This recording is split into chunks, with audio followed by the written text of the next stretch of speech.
Come to FCT Brief. Now, our focus today is on food security, where the federal government has taken another step towards boosting agricultural productivity by disbursing 250 billion naira in loans to smallholder farmers across the country. The intervention is part of government's broader strategy to tackle food inflation, increase local production, and reduce dependence on food imports. Officials say the loans are designed to empower small-scale farmers who make up the bulk of Nigeria's agricultural workforce. This initiative will provide farmers with access to credit, modern equipment, and improved seedlings. Beneficiaries of the loan scheme are spread across all 6 geopolitical zones with a focus on staple crops such as rice, maize, and cassava. Many farmers have welcomed the move, saying it will ease long-standing financial constraints and enhance productivity. Analysts believe that if properly managed, the 250 billion naira intervention could strengthen food supply chains, stabilize prices, and cushion the effects of rising inflation. However, they also stress the need for strict monitoring to ensure transparency and accountability. Dr. Abdullahi Sabi is the Minister of State for Agriculture and Food Security, and he is live with us here in the studio. Honorable Minister, it's good to have you once again in our studio. You're welcome. Welcome. You're most welcome. Well, let's jump straight in. Last week, that's precisely on Friday, we had the National Publicity Secretary of the All Farmers Association, and he was telling us how, farmers are not really carried along in the scheme of things, like all these government programs. Take, for instance, this 250 billion credit loan. His fear is that, this might just end up in what he called, end up in the hands of what he called portfolio farmers. How do you respond to this position? Well, thank you very much for having me. And of course, his fears are justified. They are the operators on the ground.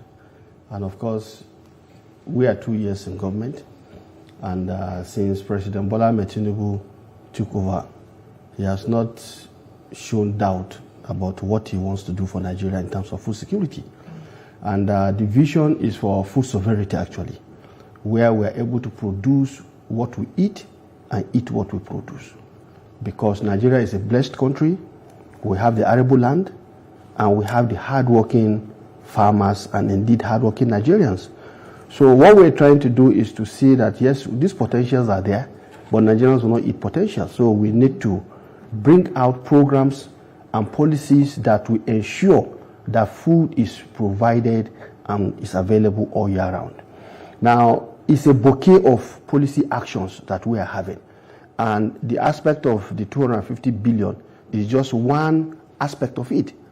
Now, because he is not aware of what is being planned, that's why he's saying what he's saying. But let me make it very clear and abundantly clear for that matter. Since we came on board in the Federal Ministry of Agriculture, myself and my brother and colleague, distinguished Senator Abdullahi, we've never doubted or missed what our mission is. Our mission is to transform the agricultural sector. And within that context, we have always, almost everything we do, we bring in the farmer organization.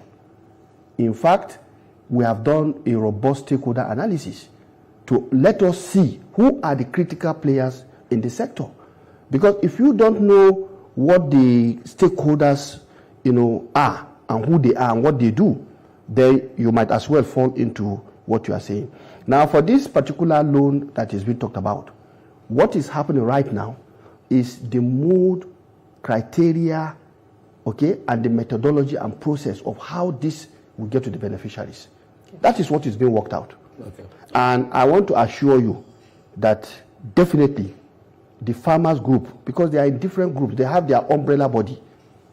And Architect Kabir is their president. Everything we do in the ministry, we carry him along. Okay. Honorable Minister, when you're formulating policies, do you usually take inputs from these farmers, like the All Farmers Association of Nigeria? Because you said he may not be aware of what you're doing and he's still in the planning stage. Now, what was their own input? Because we also had projects in time past, like we had the Anchors borrowers that, despite the huge amount that was invested, we saw what happened to the price of rice. We didn't see much an aspect of a yield comparing to in comparison with how much was voted, so that such program will not become one program that will not outlive this government. Are you factoring this? Did you factor that in when you're developing these policies, or is it a policy from government and we just give it to them to implement? All right, let's get something very clear. Okay. You don't keep doing policies as a routine. Policies are created. The Federal Ministry of Agriculture already has a policy document. And that policy document is the National Agricultural and Innovation Technology Policy. That is the umbrella upon which everything we are doing is anchored. And of course, with the renewed hope agenda of the president, which is the national overall, overarching policy direction, all we needed to do was to look at the policy of the sector and how it aligns. And definitely it aligns. Because the core policy statement of the Federal Ministry of Agriculture and food security is to promote food security, promote production of raw material for industry, promote production for export so that we are able to earn some, what do they call it, foreign exchange out of it, and then also do what we call environmental remediation. These policy statements are standard policy statements. But what you do to drive those policy statements is what we are talking about in terms of programs, in terms of initiatives, in terms of projects. Now, the other issue is that for every policy, there are strategies or approach to tackling those policies. One of the major constraints that you need to tackle if your policy has to have traction is access to capital. And I want to tell you the issue of access to capital is something that government is not joking with. That explains also why we have the National Agricultural Development Fund, which has now been brought on board to help support the growth of agricultural capital. Now, this other intervention is born out of the magnanimity of President Bola Ahmed Tinubu, who already had declared a state of emergency on food security. And so we are having a bouquet of actions from where we are bringing in food, which we have distributed. In this studio, I have given feedback on that when I was here the last time. And beyond that also, we need to carry on what we say the all year round farming. Now, to promote food security, we said Federal Ministry of Agriculture and Food Security is now promoting an all year round farming policy regime, which means for all of the 12 months, we must have activities in the agricultural sector, whether producing maize, cassava, rice, tomato, onions, and the like. And remember, I was here and I told you that, for example, if you look at tomato, onions, and pepper, these three commodities are what we call inflation sensitive. Most times when you see inflation, the key indicator is that the price of onions have gone up, the price of tomato has gone up, the price of pepper have gone up. So realizing this, for example, the ministry has taken this very seriously, and we are now having a response to these three commodities alone. So that at the end of the day, we are going to create a stability in terms of both their production, their supply, and the supply chain. All right, Honorable Minister, we'll still come back to a lot of issues on the table, but that'll be right after this short break. Don't go anywhere else. I have more for you. Stay with us. We'll be right back.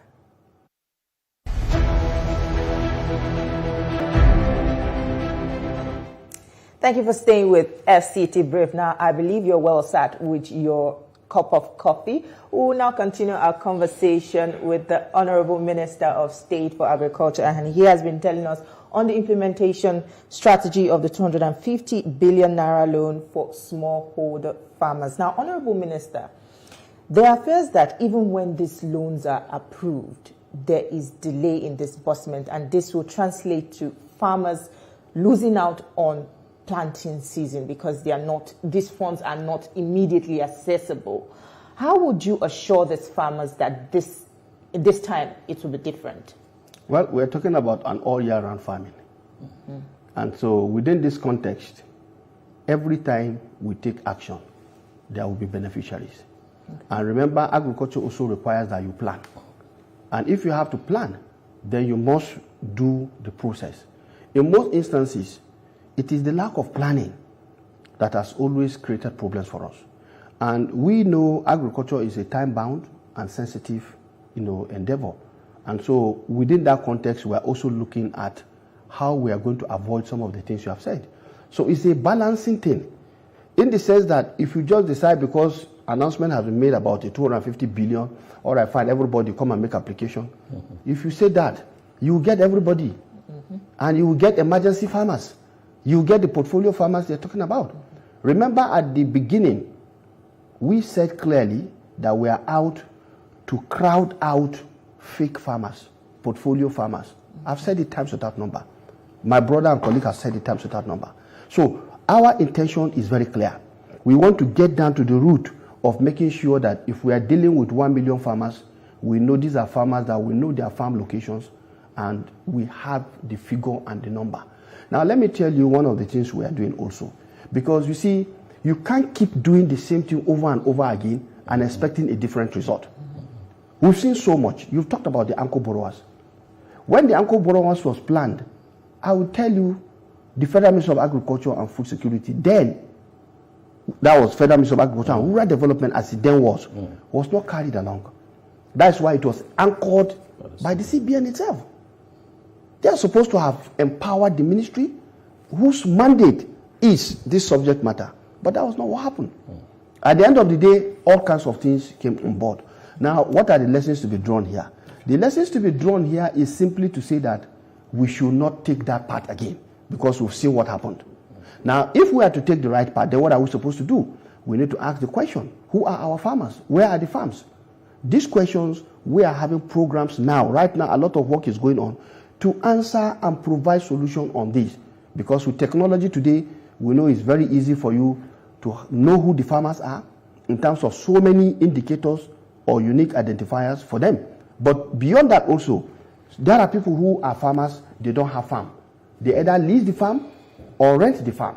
So all of these things are issues we are aware of, and we are working with many other government agencies that have, ancillary mandate to us, like the NIMC, okay, and, the MBS, so that at the end of the day, we want to be sure that the Federal Ministry of Agriculture will be fully in charge in terms of knowing who the farmers are, where the farmers are, and what they are doing. Now, before you come in, let me say this. Graciously, when we review the situation, we realize we do not have a standard institutionalized gatekeeper for our agricultural data and the like.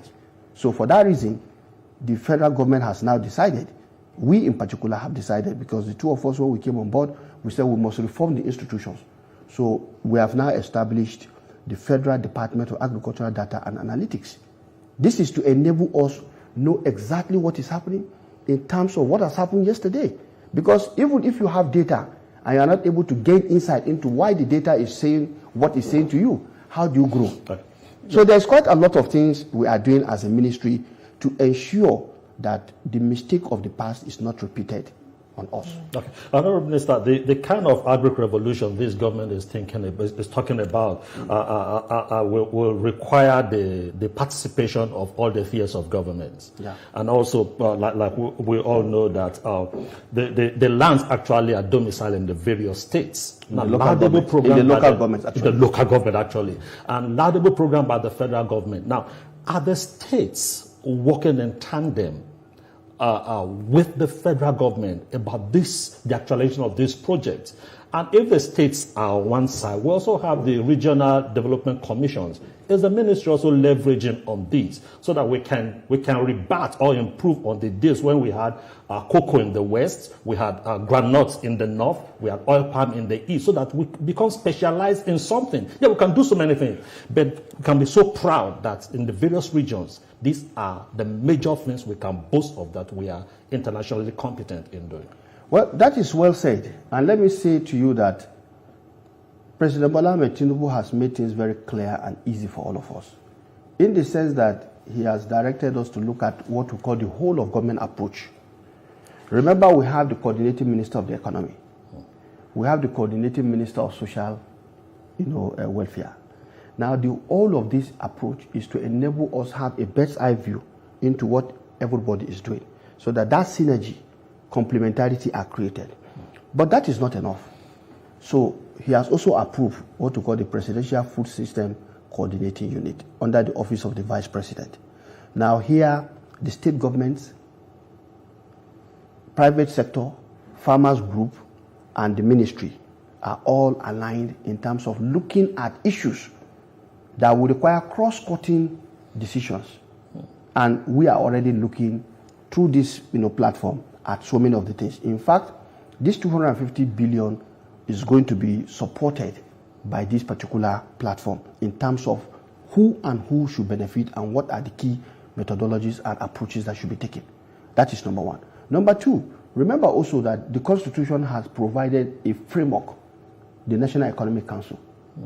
And most of the agricultural activities, of course, is one of the real sectors.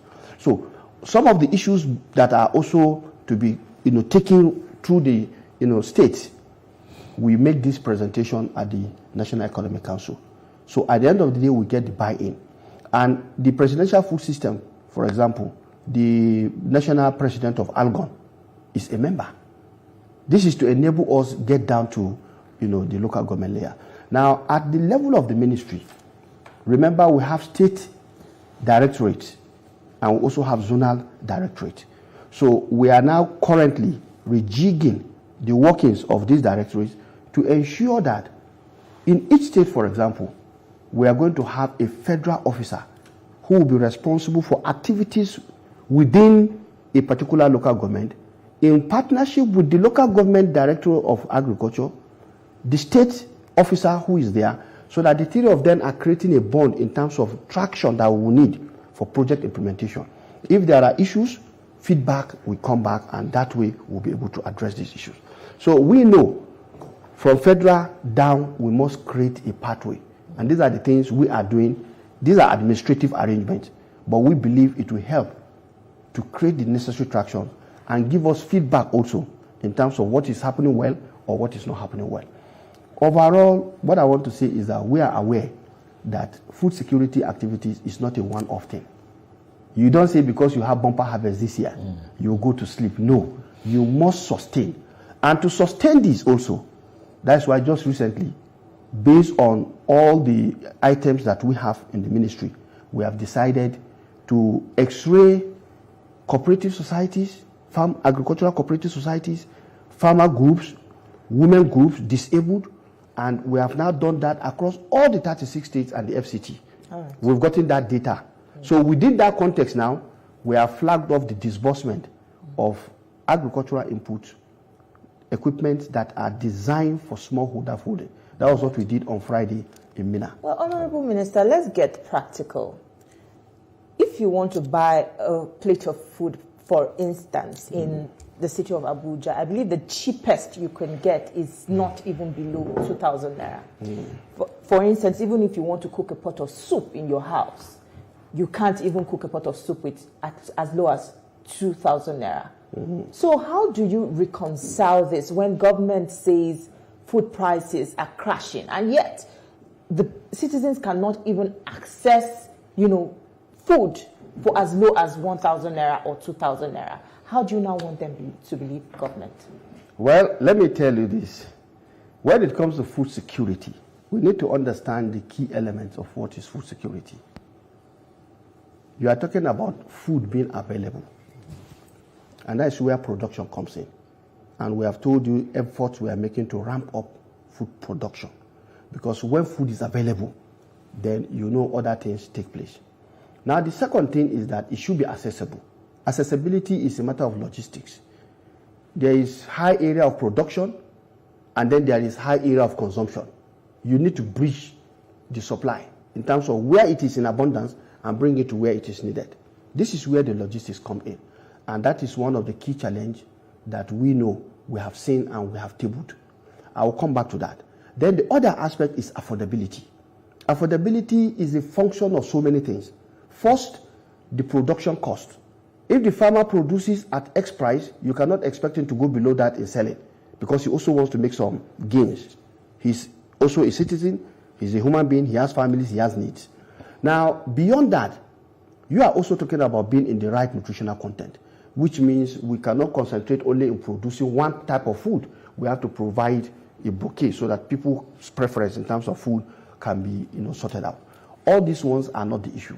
The issue, based on what you have asked, is about the pricing. The pricing is an economic issue in terms of supply and demand.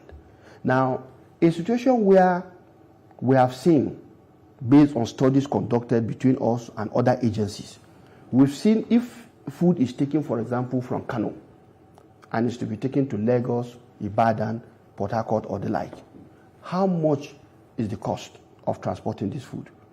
Beyond the original price that these marketers have to give to the transporter, they also give extraneous cost along the line. But and I want to tell you that, if I may come in here, please, doesn't this reveal a deeper issue that there's lack of synergy between the ministries of government? Because if you're saying that there's a transportation you're not allowing me to say. Are you working also with this the question Ministry will not of be necessary Transport? if you have allowed me to finish what I've started. All right. I'm making an explanation to you. Let me tell you the scenario. You need to understand the key drivers of what you are saying. If you don't understand the drivers, you can't solve the problem. All right. And I'm telling you that we have already identified what these problems are. And that's what I'm trying to share with you. That we know for a fact, if I'm transporting food from Kano using a trailer, the trailer man is charging me 500. That's his cost. But between Kano and my destination, if I've spent 700,000, for example, who will pay the price? Definitely the consumer. So all of these things, I want to tell you that government is now fully aware. Studies have been conducted.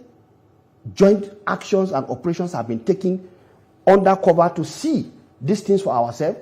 And these facts have been established. But what do? I want to tell you, this issue was discussed in the Federal Executive Council. And President Bola Ahmed Tinubu has directed by setting up a cabinet committee chaired by Honorable Senator Abubakar Kyari, the Honorable Minister of Agriculture, and other members, Ministry of Defense, and so many other members, the Minister of Transportation and the like. Now, this work is ongoing in the sense that who are the people collecting the money? Either at the local government level, illegal people who call themselves tax collectors, security agents of different denominations who also collect things. Now, this issue, I will tell you, has been tabled. The National Security Advisor has stepped in, and together with the service chiefs and all the other, heads of, these agencies, work is ongoing to bring the ease in terms of all of these illegal things. Because at the end, it is the Nigerian that is at the receiving end. So that's the point I'm saying. So there is a lot of collaboration and working together.